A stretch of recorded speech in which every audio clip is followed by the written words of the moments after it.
આજે છત્રપતિ શિવાજી મહારાજની 395મી જન્મ જયંતિ નિમિત્તે ઉજવણી કરાઈ છે। સારા દરવાજા ખાતે આવેલી શિવાજી મહારાજની પ્રતિમાને સુરત શહેર મેયર દક્ષેશ માવાણી અને યુથ ફોર ગુજરાતના જિગ્નેશ પાટીલ અને છોટુ પાટીલ સહિત મોટી સંખ્યામાં લોકોએ ફુલહાર કરી જયઘોષ કરાયો હતો। આ પ્રસંગે સુરત શહેર મેયર દક્ષેશ માવાણીએ જણાવ્યું હતું કે શિવાજી મહારાજ મુઘલો સામે લડ્યા હતા।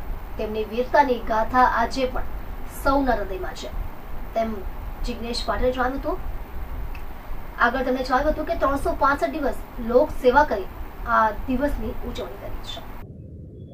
આજે છત્રપતિ શિવાજી મહારાજની 395મી જન્મજયંતિએ તમામ સુરતવાસીઓને હૃદયપૂર્વકની શુભકામના પાઠવું છું।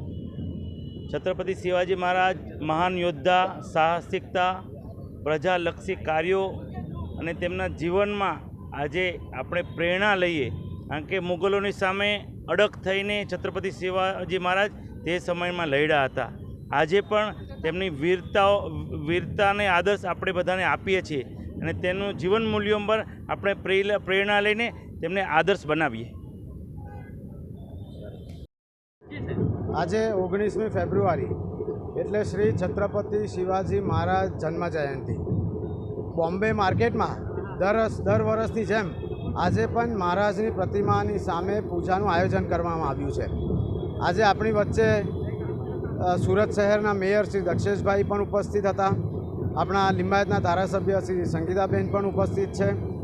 શ્રી છોટુભાઈ સ્મારક સમિતિના પ્રમુખ પણ ઉપસ્થિત છે। સૌ યુવા મિત્રો, વડીલો પણ અહીંયા ઉપસ્થિત છે। પણ હું તો સૌને એ જ કહેવા માંગીશ કે ખાલી 19 ફેબ્રુઆરીએ લોકો શિવાજી મહારાજને યાદ કરે છે, બાકીના દિવસનું શું? હું તો યુવાઓને કહીશ કે બાકીના દિવસ પર પણ આપણે શિવાજી મહારાજ જેવું બનવું જોઈએ, લોકોની રક્ષા કરવું જોઈએ। ખાલી એક દિવસ રક્ષા કરો અને શિવાજી મહારાજની જય બોલાવો એવું નહીં ચાલશે। પણ જો તમે 365 દિવસ જો શિવાજી મહારાજ જેમ રહેશો તો મને લાગે છે આટલી બધી જે ઘટના બની રહી છે આપણા શહેરોમાં અને બહાર પણ એ થવાની બંધ થઈ જશે। આપણે શિવાજી મહારાજને 365 દિવસ આપણામાં ઉતારવા જોઈએ એવી મારી ભગવાનને પ્રાર્થના છે।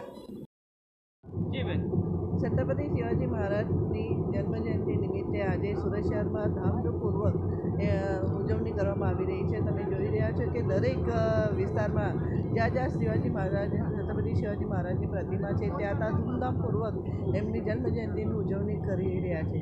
કોઈ રેલી તરીકે કાઢી રહ્યા છે, કોઈ એમની આરતી ઉતારી રહ્યા છે, તો ફુલહાર અને એમને અર્પણ કરીને એમને જન્મજયંતિની ઉજવણી કરી રહ્યા છે। આજે તમે જો કે હિન્દુ સ્વરાજની જેમને સ્થાપના કરી એમને વધારવા માટે આજે છત્રપતિ શિવાજી મહારાજજીને વધારવા માટે બધા જ અહીંયા આવી રહ્યા છે। તમે જોવો છો સારા દરવાજા ખાતે પણ અને નવા ગામમાં પણ છત્રપતિ શિવાજી મહારાજની ભવ્યથી ભવ્ય પ્રતિમા છે, એમને ફુલહાર અર્પણ કરીને બધા એમની જન્મજયંતિની ઉજવણી કરી રહ્યા છે। એમને હું બધાને ભારતીય આપણા બધા સુરત શહેરના નાગરિકોને ખૂબ ખૂબ શુભેચ્છા આપું છું।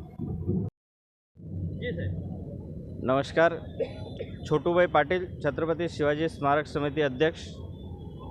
આજે સમગ્ર ભારતમાં છત્રપતિ શિવાજી મહારાજની 395મી જન્મજયંતિની ઉજવણી થઈ રહી છે, ત્યારે ગુજરાત પણ પાછળ નથી। ગુજરાતમાં તમામ સિટીઓમાં છત્રપતિ શિવાજી મહારાજની જન્મજયંતિ ઉત્સવ ખૂબ ધૂમધામથી ઉજવી રહ્યા છે।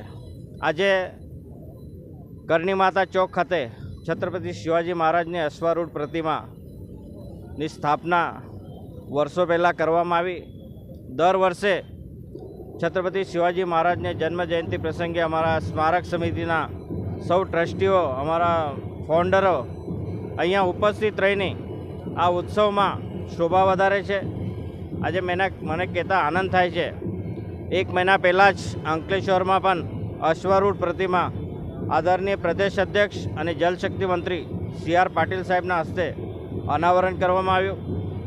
એ જ રીતે બારડોલી, વ્યારા, સોનગઢ, નવસારી એવા હવે ટૂંક સમયમાં વલસાડ અને વાપી ખાતે પણ છત્રપતિ શિવાજી મહારાજની પ્રતિમાનું અનાવરણ થવાનું છે અને 10-15 દિવસ પછી આજે કડોદરા ખાતે ખાતમુહૂર્ત છે અને મૂર્તિ પણ એમની તૈયાર થઈ ગઈ છે। કડોદરા 4 રસ્તા પર છત્રપતિ શિવાજી મહારાજની અશ્વારૂઢ પ્રતિમા એનો અનાવરણ આપણા જલશક્તિ મંત્રી આદરણીય CR પાટીલ સાહેબના હસ્તે કરવામાં આવનાર છે. તો આ છત્રપતિ શિવાજી મહારાજની પ્રતિમા બેસાડવાની પાછળનો ધ્યેય એક જ છે, આપણા બાળકો એમાંથી પ્રેરણા લે એ માટેનો આ અલગ અલગ જગ્યા પર મહારાજની પ્રતિમા બેસાડવાનો ઉદ્દેશ છે. છત્રપતિ શિવાજી મહારાજે કરેલી કામગીરી આપણા બાળકોમાં બી સિંચન થાય, એમાં સંસ્કાર આવે, એ આશયથી આજે હું સૌને વિનંતી કરીશ, આ સુરત શહેરમાં લગભગ 5 થી 6 પ્રતિમાઓ સ્થાપિત થયેલી છે. ચિંતા ચોક ખાતે, ડિંડોલી ખાતે અશ્વારૂઢ પ્રતિમા છે, પાંડેસરા ખાતે શિવ તીર્થ બનાવવામાં આવ્યું છે, સંજયનગર ખાતે છત્રપતિ શિવાજી મહારાજની પ્રતિમા છે. આવા અલગ અલગ જગ્યા પર જે યુવાઓમાં જે જાગૃતતા આવી રહી છે એ જોતાં અમને ખૂબ ગર્વ થાય છે. અને એ જ રીતે આ જાગૃતતા યુવાઓ ટકાવી રાખે એ હું સૌને વિનંતી કરું છું. આજે ખૂબ મોટી સંખ્યામાં સ્મારક પર શિવ સૈનિકો આવ્યા છે, એમને હું આવકારું છું, એમને અભિવાદન કરું છું.